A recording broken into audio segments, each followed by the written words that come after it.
तो मेरा एक छोटा सा केस था, एक बहुत मतलब थोड़ा इंटरेस्टिंग था कि एक one discussion I had last week of one person. तो इट वाज जस्ट कि हम कैसे कई बार अपने expectation of return, sorry, expenses को कैसे गलत कर लेते हैं।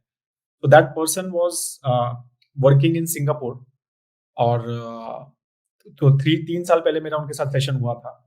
तो हमने वो उनको मतलब था उनका कि मैं 2 साल के बाद इंडिया वापस आने वाला हूँ, और वैसे वैसे है तो वहाँ पर I will work and, but मैं इंडिया में ही आई विल रिटायर, ठीक है, वेरी सून। तो ही वाज मतलब इनकम काफी अच्छी थी, तो he wanted to retire early, मतलब financially freedom he wanted to achieve little early. तो जब मैं सिंगापुर में उनके साथ डिस्कशन कर रहा था, उनके एक्सपेंसेस वगैरह देखे, तो आई मतलब उन्होंने कहा कि यार गौरव, नहीं, इंडिया में तो मेरे कुछ खास एक्सपेंसेस नहीं है, मेरा घर है और I I stay in very small town, तो 30,000 मान ले पर मंथ। तो मैंने उनको बोला, मैंने सर 30,000 तो थोड़ा कम लग रहा है मुझे, थोड़ा सा आप, and we can do it, ठीक है, तो थोड़ा सा ज्यादा एक एग्रेसिव ले लेते हैं। तो कह रहे नहीं यार, मेरे को तो जल्दी से जल्दी खत्म करना है ये सब, मेरे को 30,000 में प्लान करके दे। तो फिर भी मैं I did like 50-60,000 for him and plan, ठीक है, तो वो पूरा चीजें प्लान हुई है। अब now he is in India, तो अभी लास्ट वीक अगेन उनके साथ सेशन हुआ, तो again we were doing this planning. तो तो मैंने बोला कि मैंने सर रिटायरमेंट लास्ट टाइम अपना 50,000 60,000 पे प्लान किया था, तो अभी क्या करना है। तो कहते हैं अब तो इंडिया आ गया मैं, तो 1.5 lakhs per month. Under estimate कर दिया पहले का। तो मैंने कहा, सर आप क्या मतलब कोई और सिटी में चले गए क्या, मुंबई बैंगलोर वगैरह चले गए क्या। कहने नहीं नहीं, मैं तो वहीं होम टाउन में ही हूँ और वर्क फ्रॉम होम चल रहा है। बट यार खर्चे बहुत है यार, ये है छोटा, ये करना है, वो करना है, ट्रैवल करना है, ऐसा करना है, ये करना है। और तो अभी तो 1.5 लाख के हिसाब से अपना डिस्कशन चले करेंगे हम। तो मतलब then again I we were discussing about this only कि समटाइम्स हम जो अपने एक्सपेंसेस को जो ये सोचते हैं कि यार क्या ही एक्सपेंस होंगे, and specially for NRIs, right, क्योंकि they have like at least 4-5 years 6 years, कई बार 10 years हो जाते हैं आपको इंडिया गए हुए। तो राइट। आपके दिमाग में वही एक्सपेंसेस होती हैं जो आपने 8-10 साल पहले किए थे, तो आपको लगता है वही होंगे, ज्यादा थोड़ा बहुत क्या 10-5-10% बढ़ गया होगा। बट वही है कि जो एक्सपेंसेस 8-10 साल पहले थे और आज हैं वो बहुत डिफरेंट है, right, and we should understand the power of inflation in these expenses as well, right. तो वी समटाइम्स डोंट, मतलब वही कहता हूँ मैं, ह्यूमन माइंड जो है ना वो हम compounding in both ways, right, कि उसको हम इंटरप्रेट नहीं कर पाते, उसका ना इम्पैक्ट समझ नहीं पाते हैं, मतलब हमारा ह्यूमन ब्रेन वो समझ नहीं पाता है कि इतना भी बढ़ सकती है ये चीज। राइट। तो राइट। वो चीज I was discussing and we were like having a small like laugh on that कि यार मतलब कहता है यार, मैं उस टाइम सोच रहा था 30,000 में होगा, 1.5 करते हैं, 1.2 का तो हो ही रहा है खर्चा, तो थोड़ा ज्यादा बता रहा हूँ मैं तो 1.5 के हिसाब से So this time, करवा। मतलब he was prepared for adding premium. हाँ एग्जैक्टली। तो 1.5 के हिसाब से फिर प्लान किया, मतलब ऑब्वियसली मतलब he was in a very good situation, तो everything was still getting plan. But Right. Thing is कि ये चीजें एक बार नहीं, मेनी टाइम्स, अब इनके साथ तो 2 प्लान हो गए और साथ के साथ वो चीजें समझ आ गई, but many times we are not able to understand, क्योंकि वो इतना फ्यूचर में होता है कि हम उसको बहुत ज्यादा एक कम सोचते हैं। तो इसलिए Right. वो ये सारी चीजें भी काफी अच्छी डिस्कशन होती हैं और प्लान प्लान बनता है।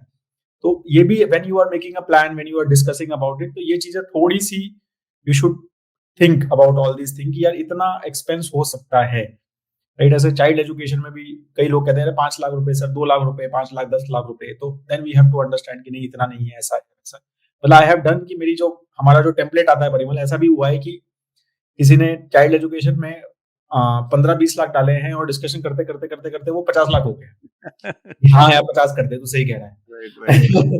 राइट। True. True. तो True. तो वो सारी चीजें जो है ना ये मतलब you should understand if you are doing it on your own, it is very important that you Right. Understand all these things, क्योंकि प्लान में अजम्पशन गलत है, तो उस प्लान मतलब एजम्पशन बहुत ज्यादा गलत है। ऑब्वियसली एक परफेक्ट एजम्पशन कुछ नहीं होती, but you should be very near to real reality. Right. Right. So Right. if Right. you are doing it on your own, it is very important to know all these things. Otherwise, True. always take an expert's advice on all these things कि क्या है भाई, क्या चल रहा है, कितने expenses होते हैं आजकल, True. राइट। तो True. ये सेम चीज मैरिज गोल में भी एक ने बोला कि सर मतलब 5 करोड़ की नेटवर्थ है, कहते शादी में 5 लाख रुपए खर्च कर लेंगे। मैं कहा सर आपकी शादी में कितने खर्च हुए थे, कहते मेरी में भी 5 हुए थे। मैं कहा कितने साल हो गए शादी को, कहते 20 साल हो गए। मैं कहा तो अभी भी 5 होंगे क्या। वो मैं कहा, रियलिटी चेक बैठ जाते हैं, आई थिंक। हाँ मतलब फाइनेंशियल प्लानिंग एक ऐसी चीज है ना कि मुझे ऐसा लग रहा है कि एवरीबडी वांट्स टू रिटायर अभी, जब भी अगर किसी यंग लोगों के कभी कभी प्लान होते हैं, सो जैसे 30-35 का अगर एज है, तो everybody wants to retire at the age of 45 या मैक्सिमम बिल्कुल 50. 50 या the way things are happening, ठीक है, मतलब I think those people who are actually planning things, तो डेफिनेटली थोड़ा अपना खुद भी प्रिपेयर्ड रहते हो. बट जब आजू बाजू में हम जब पूछते हैं उनसे भी हम कि आपके आजू बाजू में जो लोग हैं, जो आपकी जो कंपनी में है, जॉब कर रहे हैं, आपके साथ ही है, तो वो क्या सोचते हैं, तो एवरीबडी इज थिंकिंग दैट कि यार हाँ, जल्दी रिटायर होना ये एक नया ट्रेंड है. बट बिल्कुल आई स्ट्रांगली फील दैट कि ये जो है ना, अब ये मतलब जो अभी 30s में है अपने, सो मुझे ऐसा लगता है कि they will not be able to retire at the age of 50, 55, even 60. That's what I feel. बिल्कुल Because the way things are happening, the expenditure people are having, and savings ratio itna kam hai, they are not at all prepared for their retirement planning, children education वगैरह की planning. मतलब अभी जैसे कि I think that day me and Gaurav were having a discussion. Gaurav's younger son, he will be going into play group. So I think the fees is around 2 lakh, 2.5 lakh, 3 lakh, ऐसे fees है. मतलब जब engineering मैंने complete किया था तो total 50,000 rupees में हुआ था. 50,000 रुपीज में 4 साल हो गए थे इंजीनियरिंग. अभी वो 30 लाख रुपए हो गया है. मतलब 20 लाख रुपए का अभी 4 साल में एक्सपेंडिचर. तो आप समझ सकते हो कि compounding, it's not only on your investments, but it will be on your expenditure also, and that's why you need to be prepared well. So उस केस में अगर हम नहीं प्रिपेयर्ड रहेंगे तो इट्स सिंपल, मतलब इट्स नॉट दैट कि मतलब फाइनेंशियल प्लानिंग के जब कैलकुलेशंस होते हैं तो अंडर प्रिपेयर्डनेस पता चलता है जब आपको जल्दी रिटायर होना है. तो अगर वही 45-50 की रिटायरमेंट एज को अगर हम 60 कर देते हैं तो वहां पे थोड़ी सी चीजें रैशनल होती हुई दिखती है. बट उसमें भी 30-35% of your earnings need to be saved, and those savings need to be converted into investments. ये बहुत ज्यादा जरूरी है. People are not taking that particular thing seriously. So अगर आप आपका सेविंग्स रेशियो कम रखते हो, देन जो 60 में रिटायरमेंट का पॉसिबिलिटी है वो 65-70 में चला जाएगा. So that's why, so age और जो डेवलप्ड इकोनॉमीज में हुआ है कि there is no retirement age actually, मतलब नॉट कंपल्सरी वैसा. तो आई थिंक उसके बाद भी people are doing their jobs. तो ये सारी चीजें हैं. एंड सोशल सिक्योरिटी आने के लिए इंडिया में काफी समय लगेगा अभी.